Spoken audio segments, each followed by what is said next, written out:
গত কয়েক দশক ধরে বিশ্বের বিভিন্ন দেশে খাদ্যের পুষ্টিগুণ আশঙ্কাজনকভাবে কমে যাচ্ছে বলে একাধিক গবেষণায় উঠে এসেছে। বিশেষজ্ঞদের মতে দ্রুত বর্ধনশীল নতুন জাতের ফসলের ব্যবহার, মাটির উর্বরতা হ্রাস এবং বায়ুমণ্ডলে কার্বন ডাই অক্সাইডের মাত্রা বৃদ্ধির কারণে ফল, শাকসবজি ও শস্যে ভিটামিন ও খনিজ উপাদানের পরিমাণ আগের তুলনায় কমে যাচ্ছে।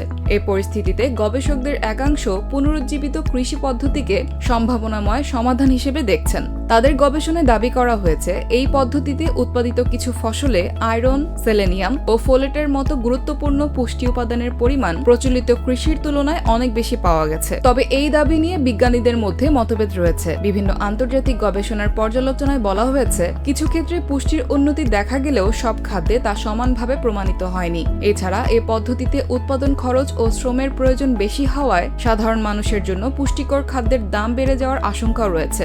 অনেক বিশেষজ্ঞদের মতে বর্তমান বিশ্বের বিপুল জনগোষ্ঠীর খাদ্য চাহিদা শুধু এই কৃষি পদ্ধতির মাধ্যমে পূরণ করা কঠিন হতে পারে। তবুও গবেষকদের আশা, মাটির স্বাস্থ্য ও জীববৈচিত্র্য রক্ষাকে অগ্রাধিকার দিয়ে কৃষি পরিচালনা করা গেলে ভবিষ্যতে পরিবেশ সংরক্ষণের পাশাপাশি আরও পুষ্টিকর খাদ্য উৎপাদনও সম্ভব হবে।